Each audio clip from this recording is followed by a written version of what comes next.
So people will show up with all sorts of questions. Some of them are ones that I have expertise in. Some of them I absolutely do not know the answers because immigration law is very broad. I'd say probably the most massive misconception that people have is that everyone who is present in the United States undocumented is a criminal. People who haven't spent more than 2 minutes studying immigration law have this idea that there's a right way, that they should have just done it the right way. And if they had just done it the right way, they could have come in the same amount of time and gotten the same job, and they wouldn't be undocumented, which is just wildly inaccurate if you know what the right way is. The window of what is legal has just gotten narrower and narrower, and so few people actually qualify for anything. So that is a huge factor that affects the general public's opinion of and perception of immigrants. They're obviously just too lazy to have done it the right way. The right way is very, very complicated. And also they don't comprehend, not only is it complicated, but it's also extraordinarily expensive and it's extraordinarily time consuming. Even if it's just, I would like to move and get a better job. Just to do that and follow that procedure could take decades of their life. So when you're filing, there's the forms, but then each form not only has its own fee, but it also has its own list of evidence that you have to provide. So when we're putting together these applications, the simple applications might be no more than 30 pages, but the complex ones can be 200 pages plus. It doesn't hurt to remind people that, it's not binary, it's not simple. Just because someone is an immigrant or just because someone is undocumented doesn't mean they don't deserve due process. And it can be wildly discouraging to see the national narrative being so negative when I know these people and they deserve so much better than that. The people that I have the privilege of working for are some of the most gracious and most grateful people that I've ever encountered. Thanks for joining us for Echoes from the Edge, Voices on the Margin, a special series focused on the actual lived experiences of immigrants in Northern Arizona and the individuals that help them navigate the legal process to documented status. Some individuals have chosen to remain anonymous to feel more comfortable in sharing their experience honestly. In today's episode, we are joined by Grace Vaughan, the Director of Northern Arizona Immigration Legal Services, or NAILS. NAILS is a partner with and located in the Literacy Center in Flagstaff, Arizona, and is committed to providing high-quality legal services based on the strong belief in equal access to justice for everyone, without regard to their ability to pay and centered on the dignity of each individual.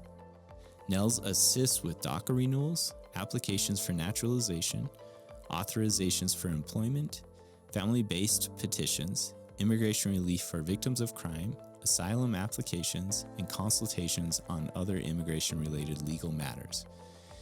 NAILS operates primarily in Coconino and Yavapai counties. Grace is the director of NAILS, overseeing the operations and offering legal consultation to the populations they serve. Grace provides a knowledgeable overview of the process of seeking documented status and the complexities that characterize that process. Yeah, and lastly, don't miss a chance to support people going through the difficult process of immigration by joining our Beyond the Pines block party on Friday, August 22nd. We'll have live local music with Groove Tractor, food from Bicicleta, and drinks from Mother Road, along with other non-alcoholic options. We'll also have a silent auction with 100% of the proceeds going directly to Northern Arizona Immigration Legal Services. Thank you for joining us as we hear from Grace. Well, Grace, thank you so much for joining us today. Thanks for inviting me. Yeah, it would be helpful to hear a little bit more about what it is you do from day to day and the organization you work for with NAILS. Absolutely. So Northern Arizona Immigration Legal Services, we go by NAILS because it's a lot shorter to say than Northern Arizona Immigration Legal Services. We are a program of the Literacy Center, which is Literacy Volunteers of Coconino County. Originally, NAILS was its own independent nonprofit, but now we've been adopted by the Literacy Center, and we operate out of the Literacy Center. So my office is inside the Literacy Center, and it works out really well because we have a lot of people that are coming in to be learners, to learn English as a second language, or to take other kinds of GED classes, and they can also receive immigration services as well. So on a day-to-day basis, I'm seeing all sorts of kinds of people that come into the office. We have pre-scheduled appointments, and then we also have walk-in hours. And it's getting more common that people around town know that we have walk-in hours. So people will show up with all sorts of questions. Some of them are ones that I have expertise in. Some of them I absolutely do not know the answers, because immigration law is very broad.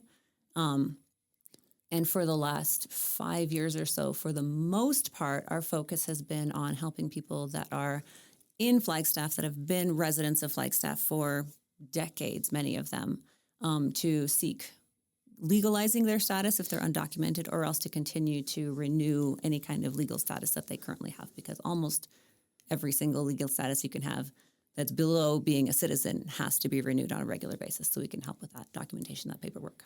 Mm-hmm. And so in those appointments and people dropping in those open hours, it's just they could be at any point with varying degrees of status, and it's trying to answer the question of what the next step is for them. Exactly. Okay. Yeah. I imagine most of the people that come in are from Flagstaff then?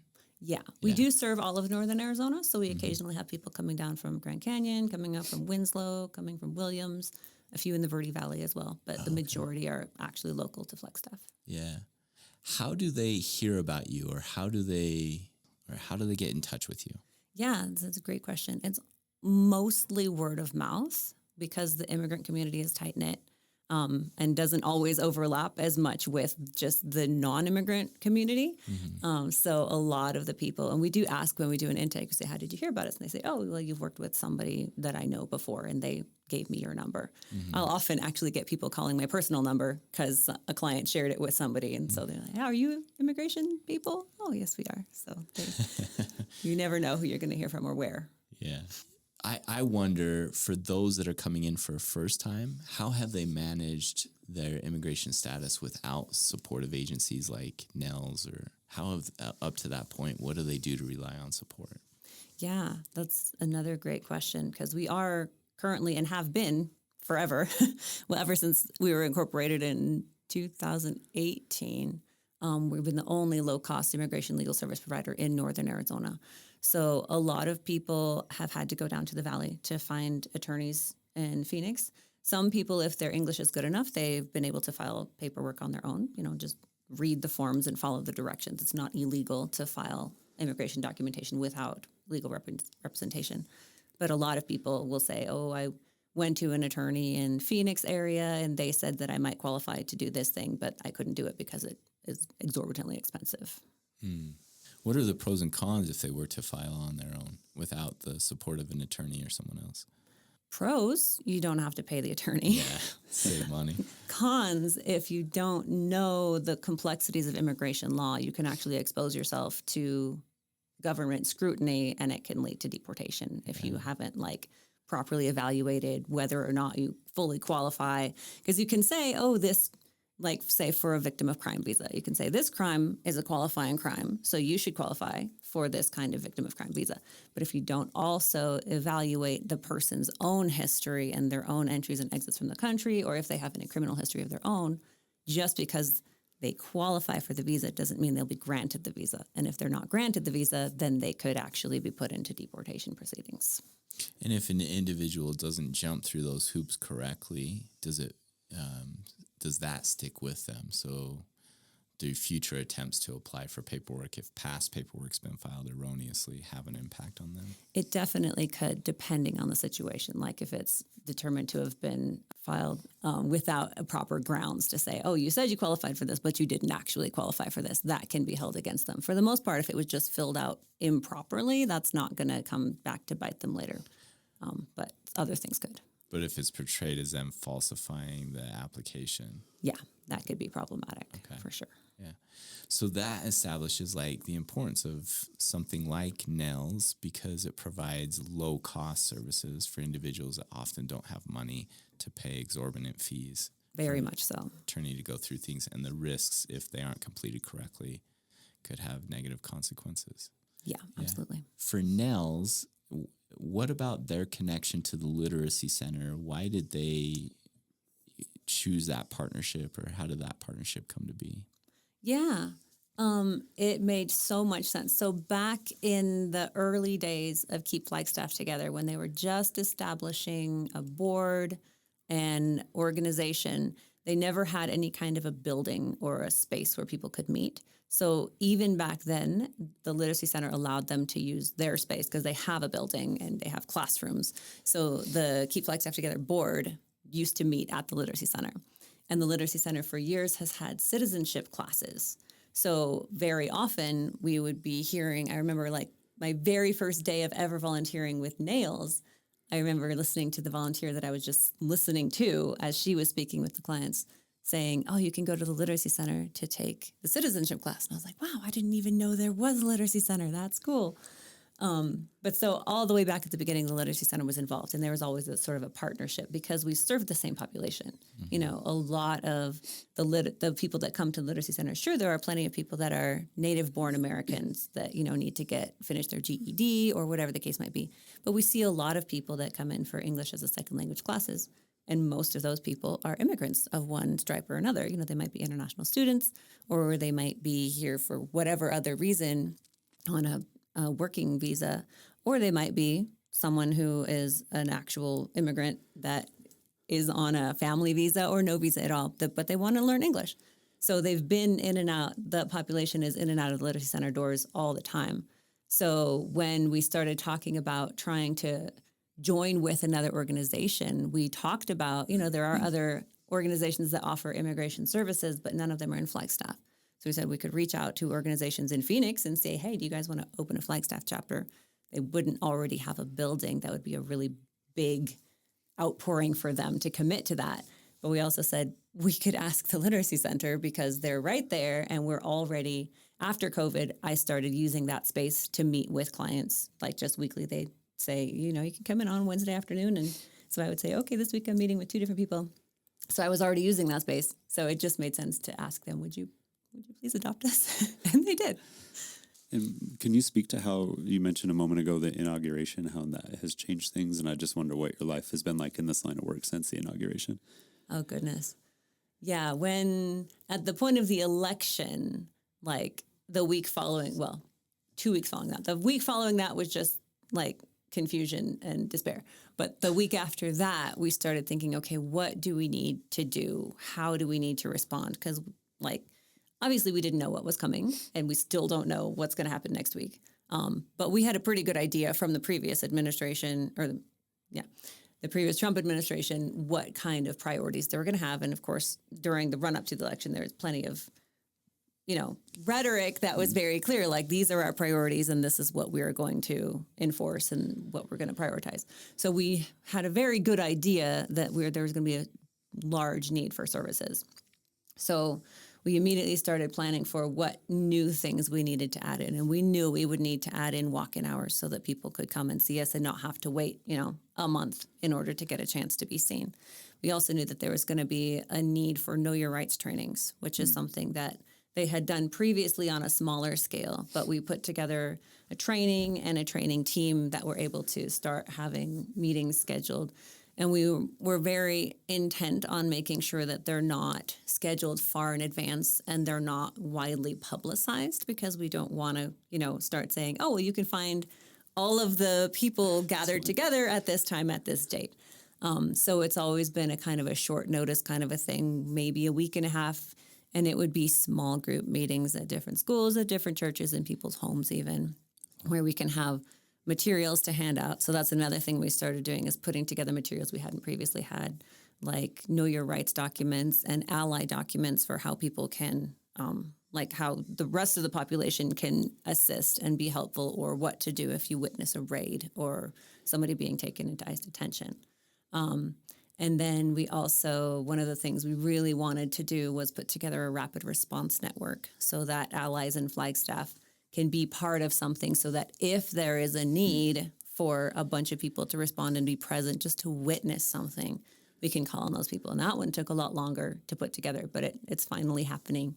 And then there's a few other things that I've known there's a need for them, but we just haven't had the capacity to organize them yet. So there's still things that I want to put together. But at the same time, the clients walking in the door like doubled and tripled from the point of the election. People are showing up and saying, "Oh, it's time. I've been needing to do something, but now I know I've got to do it right now." Yeah. So that's also. But at the same time, not only have the number of clients walking in the door probably tripled since then, but the number of volunteers walking in the door has more than quintupled. Like, it's amazing to see the outpouring of the community, people looking for something practical that they can do. Because it's one thing to just post about it and say, this is the problem, but to have something that you can physically do with your own hands that you know is helping a real human is huge. And I love that we're able to offer that. It makes me wonder if you'd be willing to talk a little bit about the clientele that comes in. And so one question that comes to mind for me is there are narratives that we have locally, nationally about immigrant populations. And we talk about this group of people as if they're all categorically the same, and then certain characteristics exist amongst those. I would wonder, what are some of the biggest misconceptions based on local or national stereotypes that exist comparative to the clientele that you have the opportunity to interact with daily? Yeah, I'd say probably the most massive misconception that people have is that everyone who is present in the United States undocumented is a criminal. And there are gradations to that misconception because like everything is so much more complicated than people want to believe. We want it to be binary. We want it to be simple. We want to be straightforward. There's good guys and there's bad guys. And it's easy to say those guys are the bad guys. So for the large picture, so few of people that are undocumented in the United States have any kind of criminal history. Like the vast majority have no criminal history whatsoever. But there's another level as well, which is because there are a fair amount that do have a criminal history, but the only reason they have that criminal history is because they are an immigrant in the United States. And so they've been targeted and they get pulled over and they get taken in for things that your native-born American who does not have darker skin would just get a warning. So there are ones that do have criminal history, and that is going to affect their options when it comes to what they can apply for. But that doesn't mean that they're different or have a different level of criminality to them as a human than the rest of us do. Mm-hmm. Yeah. So one of the biggest misconceptions is the criminal nature, as if they are criminals in nature or as if all of them have committed crimes. Are there any other big misconceptions between what the stereotype is and what your experience is working with these individuals?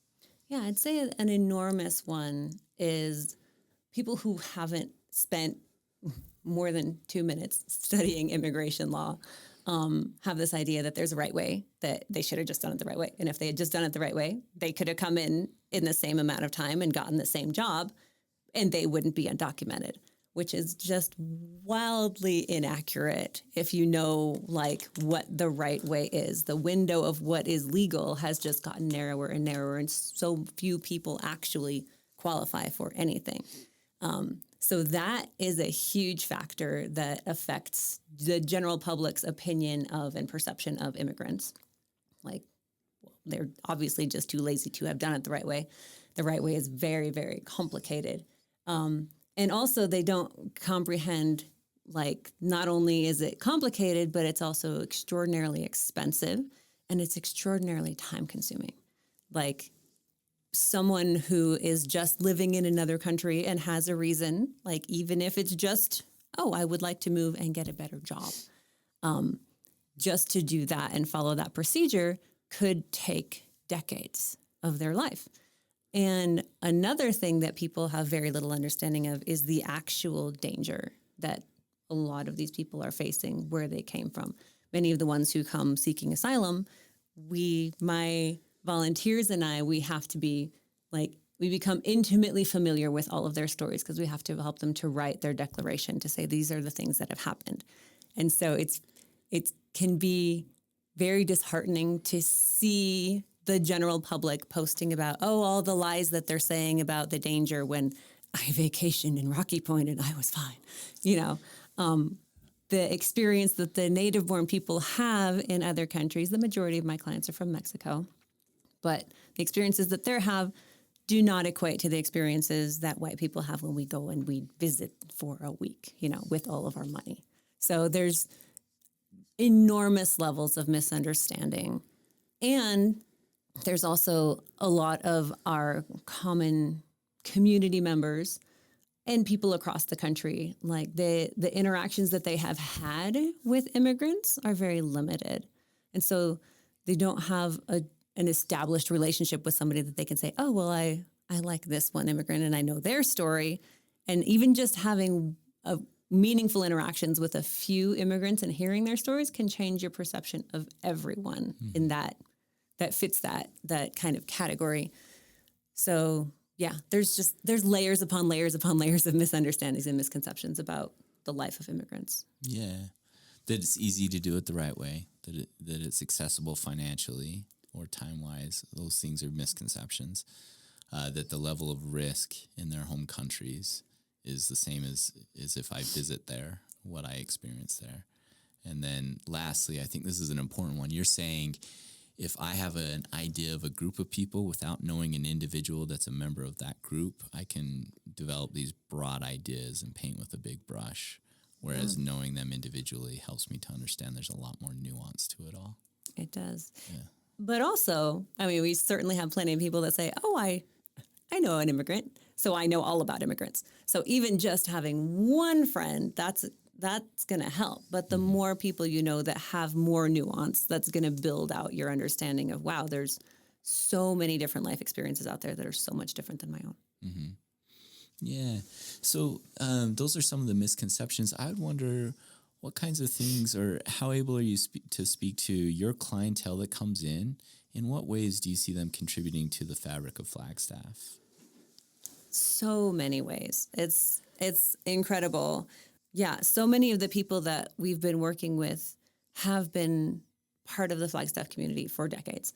There are people that have just arrived and are looking to, try to start a home, but almost all of the ones that come to our small town come here because they already have family here.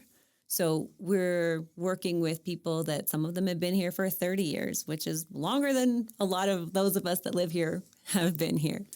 And they do all sorts of things. We have people working in restaurants. We have people working in construction. We have people doing all the things that we're depending on to make our lives go normally. I actually semi-frequently have volunteers or just community members come up to me and say, oh, I have this person that I depend on for whatever, gardening or house cleaning or whatever the case might be. And I do care about that one person. Can you help that one person? So definitely a lot of the people that I work with are people that do not have a work permit. So they're not able to have a job at Gore or, a high paying fancy job in an office. The majority are doing the grunt work that, makes up the foundation of what makes our lives what they are, but we don't see them because we just are driving past them on the way to our office jobs. Mm-hmm. And are there any commonalities in their nature, demeanor, or disposition in the people that you work with? I would say so. I feel like the people that I have the privilege of working for are some of the most gracious and most grateful people that I've ever encountered. Okay, maybe there's one or two exceptions, but almost without exception, everybody that I've worked for has been just so incredibly grateful to have somebody who's willing to answer their questions. And no doubt a lot of that is impacted by the experiences that they've had and the ways that they've been treated and how rare it is to find a white person that speaks their language and that is, willing to help them. And I love that we have a whole office that's just jam-packed with volunteers that are just so happy to help when they can. But almost never do you come across someone who's just entitled and is like, you should do this for me because I deserve this. You just don't find that in the immigrant community. At least I haven't. Do you know roughly how many people you've served or worked with? Since the numbers of people coming in has been increasing, we did count it up not too long ago for an event we had, and I'd say since the inauguration, we've probably served over 350 people. But that can be, just seeing them for 20 minutes and answering a few questions, or that can be opening a case that's going to take 9 months to complete. So there's various levels of service. As far as open cases we have right now, I think we have around 15 open cases, and I probably have 50 people waiting for me to give an analysis and see if we can open a case for them. Okay. Wow. Yeah, I was just thinking about the amount of people that you served, and when you were describing some of the commonalities and characteristics, you said there's maybe one or two who didn't really fit that. It seems like that one or two would be in the great minority compared to how many people you've worked with. Definitely. Yeah. I would also be curious to understand maybe some of the nuances in the people that you work with as far as applications go, and what are some of the situations that might be similar or different? I guess I wonder application processes or types of applications. Oh, for sure. Yeah. So on a broad scale, there's kind of two different types of people that come into the office. One, there's people that come in and they have a specific thing in mind. They're like, I need to do this thing. Can you help me do this thing? And it might be renewing a work permit or renewing DACA or renewing a green card or applying for a spouse because we have a spouse married to a citizen or something like that. So there's those people, and that's maybe 25% of the people that I see. But the other 75% are people that say, I don't know what I can do. Do I have any options at all? And so with those ones, there's a lot more work that goes into it to figure out if they qualify for anything. Because like I said, the windows of legality are very, very small. And if they were applying from outside the country or if they were applying from within the country, there's still just very few options to get a visa. You can't just be like, I would like a visa. Please give me a visa. You have to qualify under certain circumstances. So when somebody knows what they want to do, there's still questions that I need to ask to make sure it's still safe for them to do that thing. And then we can just proceed with doing that thing for the most part. Everyone else, I'm going to have to take a big intake questionnaire that asks a lot of questions, sometimes extremely personal questions about them, about their own personal history and about any criminal history that they might have. And then I can analyze that and see if they happen to fall into any of the categories that say you might be able to get a visa on this basis or that basis. So some of the categories that they could fall into, they might have a qualifying relative that could apply for them. Relatives, you can't apply for cousins. You can only apply for parents, children of certain ages.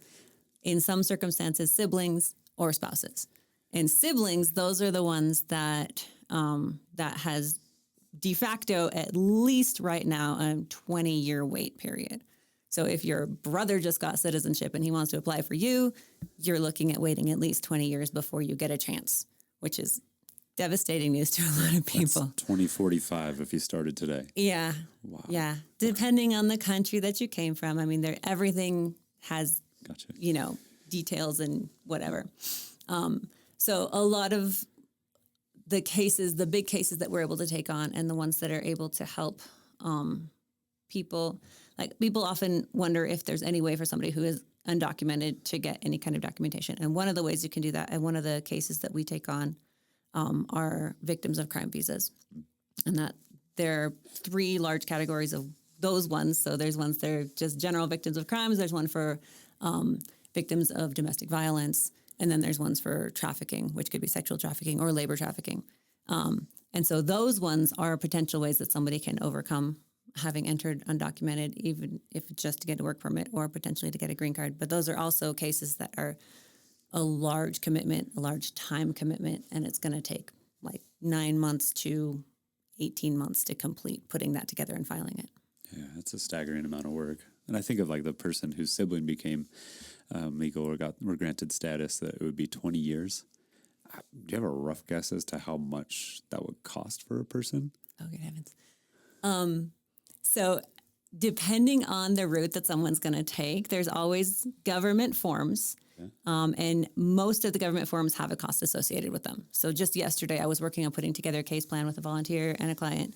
And just for this one case that we're working on, there's 6 different government forms, and some of them have fees and some of them don't. But a lot of them, the fee is, it's $400 for this form and it's another $200 for that form. And then you've also got, depending on how they're applying, who they're applying with, attorney fees can add up monumentally. Mm-hmm. We are able to make use so much of volunteer time, so we're able to be very low cost.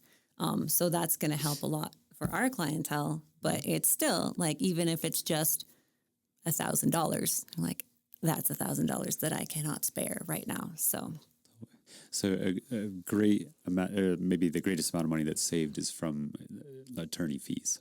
Being able to draw from the volunteer force to save on those fees. But anytime a government form is submitted, there's a cost associated with that. almost every time there are fee waivers, and there's a 50-something page document that says, the fees for each of the different forms, and if you're applying for it, in what category, because every immigrant is slotted into a specific kind of category depending on what kind of visa they have or are attempting to get. And so sometimes the fee waiver is an option, and sometimes it just is not. So, yeah. More forms. Yeah, so form for the form. There is a form for the fee waiver. Which costs money. That one doesn't have a fee, thankfully. Yeah, but it does mean irony. that you have to get a lot more evidence.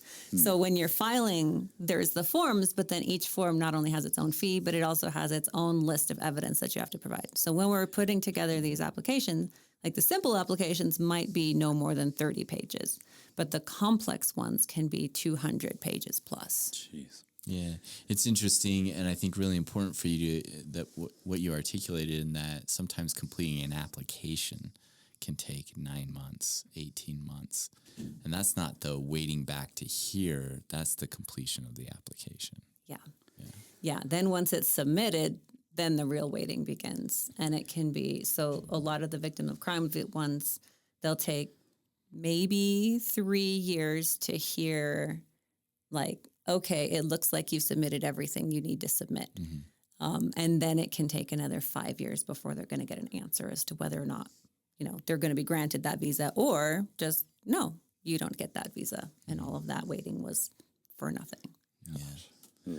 This is great information. And one of the points you've emphasized is understanding the nuance helps to clarify the complexity of this for each individual going through this process. So I'm going to ask a really dumb question. As best you can, do you have like an estimate of the average amount of time an individual waits before status comes through, or the amount of money they pay? And I know there's just so many different levels of status, so many different things. So that's where it's a dumb question. But is there like an average? Well, so you've got the question of the government fees versus the attorney fees. So if we're going to just throw out all the attorney fees and just saying government fees, average time and average cost. It's too complicated to simplify it like that. I'm thinking of some of the people I've worked with recently and the amount of time.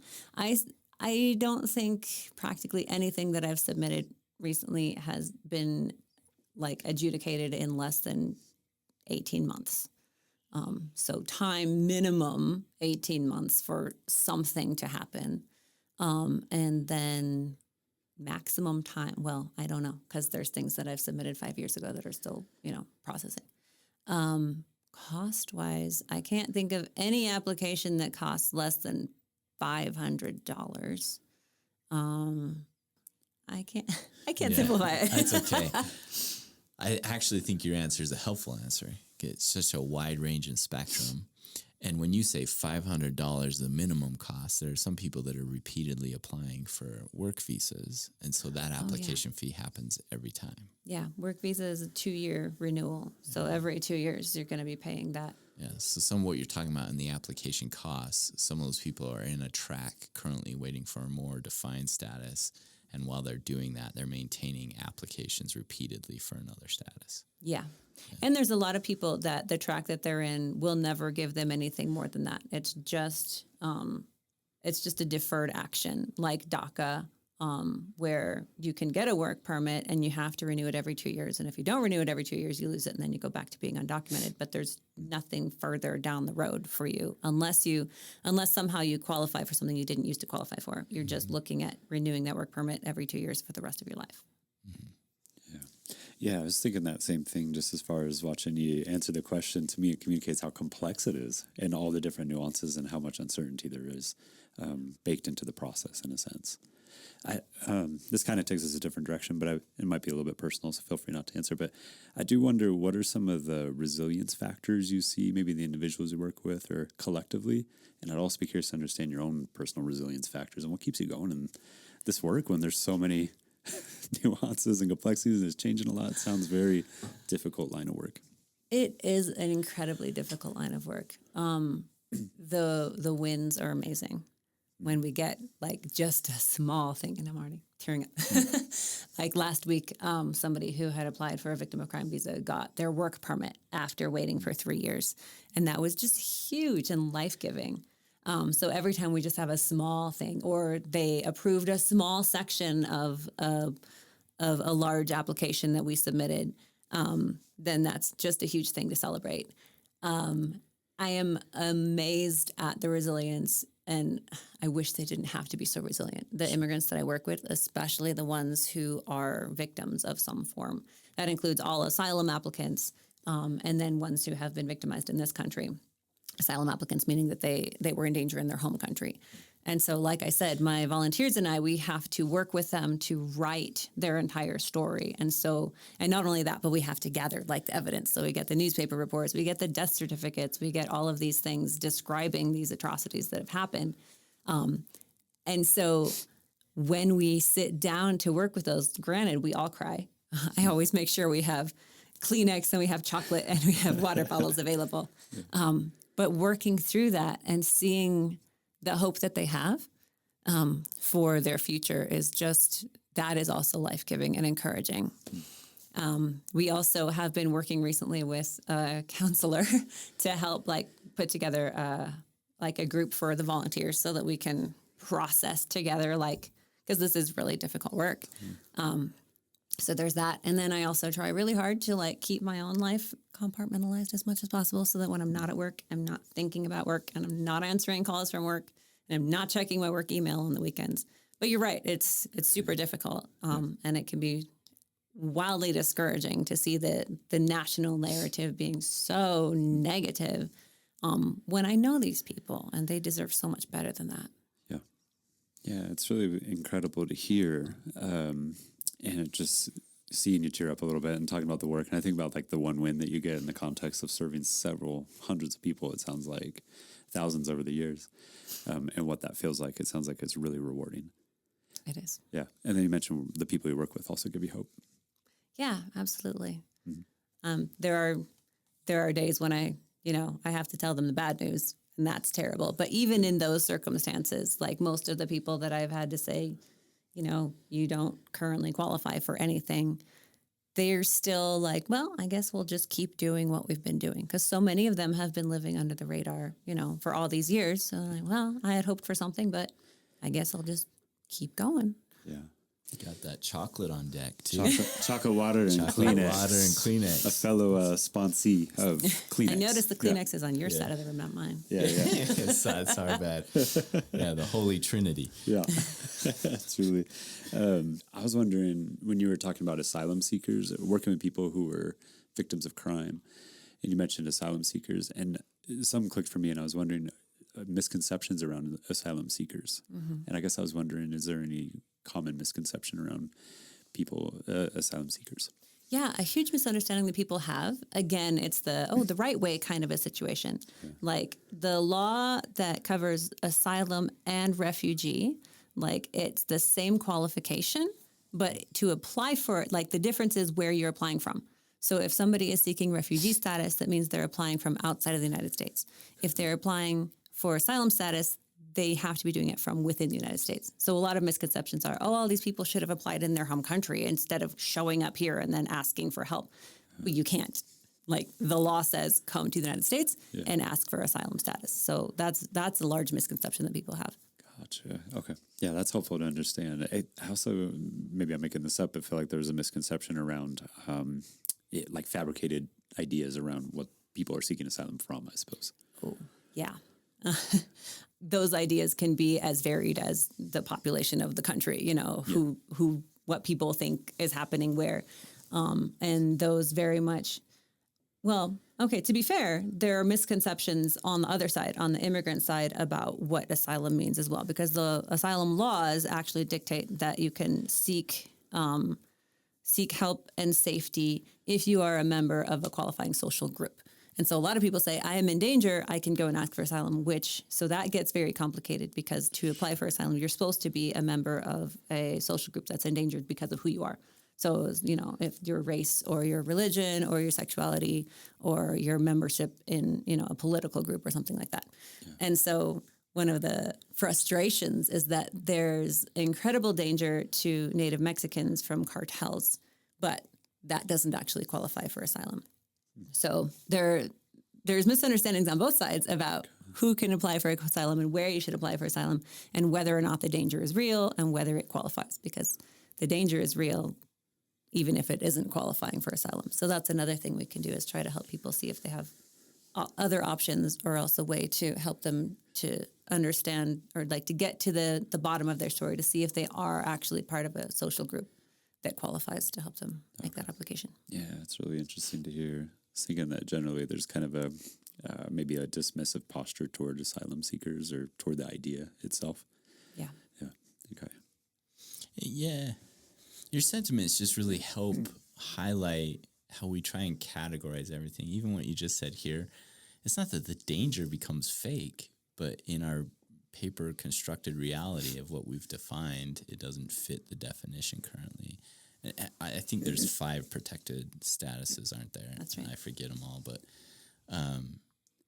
just literally living near a cartel could be the danger, and that doesn't show up on an application. Yeah. At the moment, there is no window of legality for people who are being hunted by the cartel to seek safety. Yeah. Wow.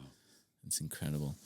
Yeah, in the big picture, I think what you've shared really helps me understand so much more about the nuance. I really appreciate what you're sharing. I wonder, how can so much the way you described, Nell, starting from a grassroots care for people just going through things and wanting to help, what are the best ways that individuals within the community can help the immigrant population?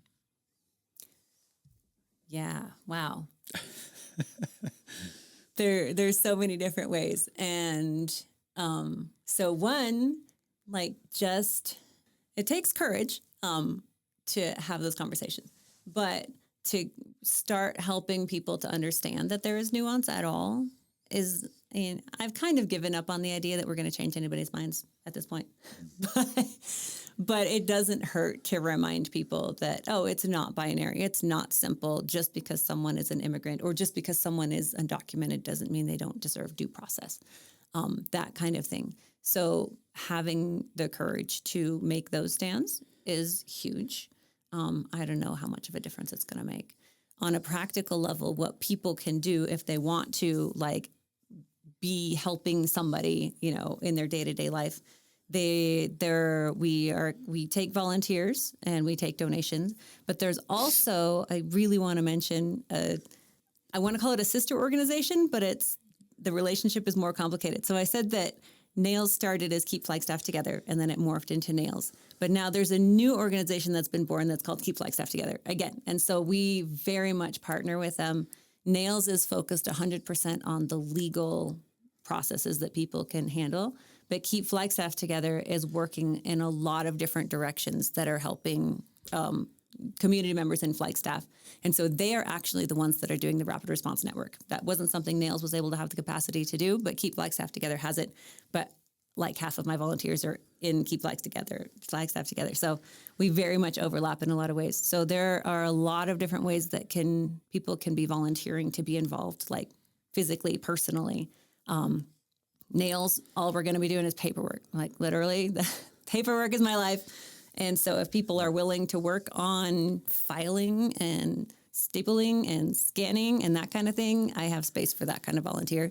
And for volunteers that want to work one-on-one, take on a case, I'm having volunteer case managers right now that are working with me, under me, and a client on one of these big case applications that's going to need, 50 to 200 pages of evidence. And so my volunteers are working one-on-one with that client, getting all that stuff together. And then I'm taking the case and, reviewing it and telling them what to do next, and guiding it. And then we're able to submit it together. But that way we can manage my caseload a lot better with all of these volunteer paralegals, essentially, is how they're acting. And I also use translators to do document translation, because a lot of the source documents that we're using are in Spanish. So we need to have certified translations made before we can submit those in our 50 to 200 pages worth of evidence. Mm-hmm. So volunteer-wise, NAILS can take that kind of volunteer. And also at the Literacy Center, we take volunteers that are working with the same clientele, but working on like English, one-on-one kind of situation. We also partner with Culture Connection, which is just across the way here in the Ice House, that does a lot of things that are connecting community members from different backgrounds. So we have a vecinos program. Vecinos means neighbors in Spanish. And so we connect people in the community one with another so they can just like get to know each other and, share their history. So that is still working with the same population. So that's a huge way to help to just support the immigrant community and let them know that not everybody thinks they're criminals. Mm-hmm. Yeah, incredible. Yeah. So volunteering with NELS, volunteering with KFT, and I don't speak Spanish. So the name of that last organization you just mentioned. Well, the organization is Culture Connection. Oh, Culture Connection. The program is Vecinos. Vecinos. Okay. Neighbors. And people could volunteer just to have dialogue. Absolutely. Okay. Yeah. Just connect with other people we're all part of the same community. Yeah. So having dialogue, that's a structured way to do that, helping you with paperwork or maybe even collecting information for applications. Mm-hmm. And then KFT has several different branches. They are in charge of the Rapid Response Network, but have, I think, several different subgroups. Yeah, they're able to do a lot more stuff because they can be involved in political advocacy because they're a different kind of nonprofit. Yeah. The nonprofit level that the Literacy Center has, we don't get involved in political stuff. Okay. Or also volunteer at the Literacy Center, you said. Yeah. Okay. And then donations can be made to. Absolutely. Yeah. Everybody needs money right now, but nonprofits especially. We thankfully did not have any kind of government contract at the Literacy Center, so we haven't lost any government funding. But there's a lot more competition now for non-government funding because a lot of people have lost their government funding. So just keeping financially afloat as a nonprofit is always challenging. So absolutely, donations can be made to the Literacy Center and to keep Flagstaff together. Yeah. Voila. Okay. Yeah. Thank you so much for spending some of your time and sharing that wealth of knowledge that you have on this topic. Super happy to. Thanks for asking me. Yeah. It's really interesting to learn your experience through it. And I feel really impressed by the work that you're doing. It seems like a really great thing to do. Thank you. It's hard work, but it's worth it. Yeah. Thank you. Thank you for joining us and hearing about the complexities of the legal process for immigrant populations.